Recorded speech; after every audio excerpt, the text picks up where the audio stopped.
প্ৰিয় দৰ্শক, মহাৰাজ দশৰথৰ ভুলৰ বাবেই মাতা সীতাৰ হৰণ হৈছিল। হয়, যদি মহাৰাজ দশৰথে সেই ডাঙৰ ভুলটো নকৰিলেহেঁতেন, তেন্তে হয়তো মাতা সীতাৰ হৰণ হ'বই নোৱাৰিলেহেঁতেন। ৰাৱণৰ এনে কোনো সামৰ্থ্য নাছিল যে তেওঁ মাতা সীতাক হৰণ কৰি লৈ যাব পাৰিব। মহাৰাজ দশৰথৰ ভুলৰ ফলতেই মাতা সীতাই ইমান দুখ কষ্ট ভোগ কৰিবলগীয়া হৈছিল। ইয়াৰ আঁৰত কেৱল আৰু কেৱল মহাৰাজ দশৰথেই দায়ী আছিল। দশৰথ মহাৰাজ মাতা সীতাৰ শহুৰ আছিল। প্ৰিয় দৰ্শক, এই কাহিনী সেই সময়ছোৱাৰ যেতিয়া মাতা সীতা আৰু তেওঁৰ ভগ্নীসকলৰ বিয়া শ্ৰীৰাম আৰু তেওঁৰ ভাতৃসকলৰ সৈতে হৈছিল।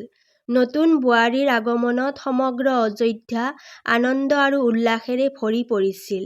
তেতিয়া ৰজা দশৰথে তেওঁৰ পত্নী কৌশল্যাক ক'লে, "কৌশল্যা, আজি তুমি এটা কথা মনত গাঁত বান্ধি ৰাখিবা। এতিয়ালৈ তোমাৰ 4জন পুত্ৰ আছিল আৰু এতিয়া তোমাৰ ঘৰলৈ 4 বোৱাৰী জীয়ৰীৰ ৰূপত আহিছে। এতিয়া তুমি 4জনীৰ শাহুমা হৈছা। সেয়ে তোমাৰ এই ধৰ্ম যে তুমি তেওঁলোকৰ ৰক্ষা সেইদৰেই কৰিবা, যিদৰে চকুৰ পলকে চকুক সুৰক্ষা দিয়ে।" মহাৰাজ দশৰথে কৌশল্যাক তেওঁৰ কৰ্তব্য বুজাই দিলে। কেইদিনমান পাৰ হোৱাৰ পিছত এদিন ৰজা দশৰথে ভাবিলে, কিয়নো মোৰ 4জনী বোৱাৰীৰ পৰীক্ষা লোৱা হওক, তেওঁলোকৰ মাজত কি কি গুণ আছে সেইটো চাওঁ। তেতিয়া ৰজা দশৰথে 4জনী বোৱাৰীক নিজৰ ওচৰলৈ মাতিলে আৰু ক'লে, "চোৱা, তোমালোকে মোৰ জীয়ৰীৰ দৰেই। তোমালোকৰ বাবে মোৰ এটা আদেশ আছে।" 4জনী বোৱাৰীয়ে ক'লে, "কওক পিতাজী, কি আদেশ?" মহাৰাজে ক'লে, "আদেশ এই যে আজি তোমালোকে 4জনীয়ে পৃথকে পৃথকে নিজৰ নিজৰ হাতেৰে মোৰ বাবে আহাৰ বনাই লৈ আহিবা। তাৰ পিছত মই চাম মোৰ কোনজনী বোৱাৰী কিমান চতুৰ আৰু কোনজনীয়ে কিমান সোনকালে আহাৰ বনাই আনিব পাৰে।" 4জনী বোৱাৰীয়ে ৰন্ধা কাম আৰম্ভ কৰিলে। 56 প্ৰকাৰৰ ব্যঞ্জন বনাই সাজু কৰা হ'ল। সৰ্বপ্ৰথমে ভৰতৰ পত্নী মাণ্ডৱী আহাৰ লৈ আহিল। তেওঁ বহুত সজাই-গুজাই থালিত আহাৰ পৰিৱেশন কৰি মহাৰাজ দশৰথৰ সন্মুখত ৰাখি ক'লে, "পিতাজী, ভোজন কৰক।" কিন্তু মাণ্ডৱীয়ে এটা গুৰুত্বপূৰ্ণ কথা পাহৰি গৈছিল। আহাৰ আগবঢ়াৰ আগতে পানী দিয়া উচিত।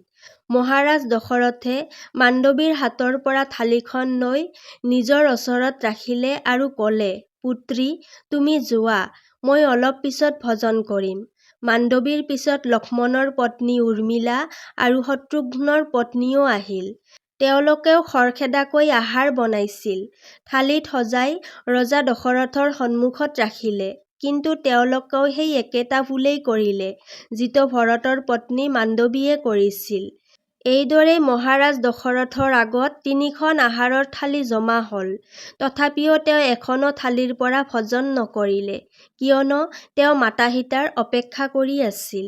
মাতা সীতাই অতি সুন্দৰকৈ আহাৰ প্ৰস্তুত কৰিছিল। তেওঁৰ বনোৱা ভোজনৰ পৰা এক বিশেষ সুগন্ধ ওলাইছিল। তেওঁ 56 প্ৰকাৰৰ ব্যঞ্জন এখন থালিত সজাই নিজৰ হাতেৰে থালিখন উঠাই আগবাঢ়িবলৈ সাজু হ'ল। হঠাতে তেওঁৰ মনলৈ আহিল, কাৰোবাক আহাৰ দিয়াৰ আগতে পানী দিয়া উচিত। মাতা সীতাই ভাবিলে, "মই ইতিমধ্যেই বহুত দেৰি কৰিলোঁ। মোৰ 3জনী ভনী হয়তো শহুৰদেৱৰ ওচৰত ভোজন লৈ গৈছেয়ে। পিতাজী মোৰ বিষয়ে কি ভাবিব?" এই চিন্তাৰে তেওঁ এহাতে ভোজনৰ থালি আৰু আনহাতে পানী লৈ আগবাঢ়িল। মহাৰাজ দশৰথ এই সকলো দৃশ্য চকীত বহি লক্ষ্য কৰি আছিল। যেতিয়া মাতা সীতা ৰন্ধনঘৰৰ চৌকাত পাৰ হৈ এহাতে থালি আৰু আনহাতে পানী লৈ ওলাই আহিল, তেতিয়া মহাৰাজৰ দৃষ্টি সীতাৰ ওপৰত পৰিল। তেওঁ মনতে ভাবিলে, "সীতা নিশ্চয় অলপ দেৰি কৰিলে। কিন্তু মোৰ জ্যেষ্ঠ বোৱাৰী সীতা অতি বুদ্ধিমতী। এহাতে পানী আৰু আনহাতে ভোজনৰ থালি লৈ আহিছে।" মাতা সীতাইও লক্ষ্য কৰিলে যে মহাৰাজ তেওঁকেই চাই আছে। তেওঁ মনতে ভাবিবলৈ ধৰিলে, "পিতাজী মহাৰাজে নাজানো কি ক'ব।" এইদৰে ভাবি ভাবি সীতা আগবাঢ়ি আহি আছিল। তেতিয়াই বতাহ এজাক আহিল। সেই বতাহৰ লগে লগে এটা সৰু তৃণ উৰি আহিছিল। এই অৱস্থাত মহাৰাজৰ দৃষ্টি সীতাৰ থালিৰ ওপৰত আছিল আৰু মাতৃ সীতাৰ দৃষ্টি সেই উৰি অহা তৃণটোৰ ওপৰত আছিল। মাতা সীতা সেই তৃণটো চাই ভাবিবলৈ ধৰিলে, এতিয়া মই কি কৰোঁ? ঠিক তেতিয়াই সেই সৰু সৰু তৃণটো উৰি আহি ভজনৰ থালিত পৰিল, যেন মাতা সীতাৰ হুঁচেই উৰি গ'ল। প্ৰিয় দৰ্শক, কোৱা হয় যি হ'বলগীয়া আছে তাক কোনেও বাধা দিব নোৱাৰে। সীতা ভাবিবলৈ ধৰিলে, এই তৃণটো ক'ৰ পৰা উৰি আহিল? ইয়াৰ বাবে মোৰ বনোৱা আহাৰ অশুদ্ধ হৈ গ'ল। যদি মই পুনৰ পাকঘৰলৈ উভতি যাওঁ তেন্তে পিতাজীয়ে কি ভাবিব? এতিয়ালৈ ইমান দেৰি কৰিলে, এতিয়া পুনৰ কি পাহৰি গ'ল? মোৰ দুয়োটা হাত বন্ধ, এহাতে ভজনৰ থালি, আনহাতে পানী। এতিয়া এই তৃণটো কেনেকৈ উঠাওঁ? প্ৰিয় দৰ্শক, মাতা সীতা কোনো সাধাৰণ নাৰী নাছিল, তেওঁ স্বয়ং মাতা লক্ষ্মীৰ অৱতাৰ আছিল। সেই তৃণটো দেখি মাতা সীতাৰ অন্তৰত ক্ৰোধ জাগ্ৰত হ'ল।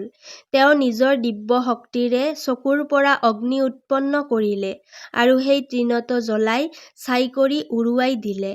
ইফালে মহাৰাজ দশৰথে নিজৰ চকুৰে এই সকলো দৃশ্য দেখা পাইছিল। তাৰ পিছত মাতা সীতাই পানীৰ পাত্ৰটো সন্মুখত ৰাখি হাতত থালি ধৰি বিনম্ৰ স্বৰে ক'লে, পিতাজী, ভজন কৰক। মহাৰাজ দশৰথে থালিখন হাতত ল'লে, কিন্তু ভজন নকৰি থালিখন আঁতৰাই ৰাখিলে। মাতা সীতাই শংকিত স্বৰে ক'লে, পিতাজী, মোৰ কোনো ভুল হৈছে নেকি? আপুনি ভজন কিয় নকৰে? এইবাৰ মহাৰাজ দশৰথে ক'লে, পুত্ৰী সীতা, মই তোমাৰ হাতৰ ভজন নকৰোঁ। এই কথা শুনি মাতা সীতা উদ্বিগ্ন হৈ উঠিল। মাতা সীতাই ক'লে, পিতাজী, মই এনে কি ভুল কৰিছোঁ যাৰ বাবে আপুনি মোৰ হাতৰ ভজন কৰিব নিবিচাৰে? মহাৰাজ দশৰথে শান্তস্বৰে ক'লে, পুত্ৰী, মই তোমাৰ হাতৰ ভজন তেতিয়াহে কৰিম যেতিয়া তুমি মোক এটা বচন দিবা। মহাৰাজৰ কথা শুনি সীতা ভাবিবলৈ ধৰিলে, পিতাজী মহাৰাজে কিহৰ বচন বিচাৰে? তেওঁ বিনম্ৰভাৱে ক'লে, ঠিক আছে পিতাজী, মই আপোনাক বচন দিম। দশৰথে ক'লে, আজি এই মুহূৰ্ততে মোৰ সন্মুখত থিয় হৈ প্ৰতিজ্ঞা কৰা। মাতা সীতাই সুধিলে, কি প্ৰতিজ্ঞা পিতাজী? মহাৰাজ দশৰথে ক'লে, ভজনৰ থালিত এটা তৃণ পৰিছিল। তুমি সেই তৃণলৈ দৃষ্টি নিক্ষেপ কৰিছিলা আৰু তোমাৰ দৃষ্টিৰ অগ্নিৰে তাক জ্বলাই ছাই কৰি উৰুৱাই দিছিলা। সেয়ে তুমি মোক এই বচন দিয়া, আজিৰ পিছত তুমি কেতিয়াও কাকো ক্ৰোধত নিজৰ চকুৰ দৃষ্টি নিক্ষেপ নকৰিবা। মাতা সীতাই নিজৰ শহুৰ মহাৰাজ দশৰথক বচন দিলে, পিতাজী, মই আপোনাক প্ৰতিজ্ঞা কৰোঁ যে আজিৰ পিছত মই জীৱনত কেতিয়াও কাকো ক্ৰোধত নিজৰ চকুৰ দৃষ্টি নিক্ষেপ নকৰোঁ। প্ৰিয় দৰ্শক, এতিয়া আপোনালোকে হয়তো ভাবিছে, মহাৰাজ দশৰথে এনে কিয় বচন দিছিল? মহাৰাজ দশৰথে মনতে ভাবিছিল, যদি কেতিয়াবা মোৰ জ্যেষ্ঠ পুত্ৰ ৰাম আৰু তেওঁৰ পত্নীৰ মাজত কোনো মতানৈক্য হয় আৰু সীতাই ক্ৰোধত আহি নিজৰ দৃষ্টি মোৰ পুত্ৰৰ ওপৰত নিক্ষেপ কৰে, তেন্তে মোৰ তিনিজনেই পুত্ৰ থাকিব। এই আকাংক্ষাৰ বাবেই মহাৰাজ দশৰথে মাতা সীতাৰ পৰা সেই বচন লৈছিল। প্ৰিয় দৰ্শক, পিছত যেতিয়া মাতা সীতা লংকাত ৰাৱণৰ বন্দীত আছিল আৰু ৰাৱণে তৰোৱাল লৈ তেওঁক ভয় দেখুৱাই কৈছিল, সীতা, তুমি এবাৰ মোৰ ফালে চোৱা, তেতিয়া মাতা সীতাই ৰাৱণলৈ নাচাই এটা সৰু তৃণৰ ফালে চালে আৰু ক'লে, হে তৃণ, যদি সেইদিনা তুমি মোৰ বিৰোধী নহলাহেঁতেন, তেন্তে মোৰ পিতৃসম শহুৰে মোৰ পৰা সেই বচন নললেহেঁতেন। হয়তো আজি এই ৰাৱণে মোক এনেদৰে ভয় দেখুৱাব নোৱাৰিলেহেঁতেন। মই তাক বহুত আগতেই জ্বলাই ছাই কৰি পেলালোহেঁতেন। প্ৰিয় দৰ্শক, এইদৰেই কোৱা হয় যে মহাৰাজ দশৰথৰ সেই সিদ্ধান্তৰ ফলতেই মাতা সীতাৰ হৰণ হ'ল আৰু মাতা সীতা নিজৰ বচনৰ বাবে নিজেই শক্তি ব্যৱহাৰ নকৰি ৰাৱণৰ বন্দীত থাকিবলগীয়া হ'ল। প্ৰিয় দৰ্শক, ইমানেই আছিল আজিৰ এই কাহিনী। আশা কৰোঁ আপোনালোকৰ ভাল লাগিছে।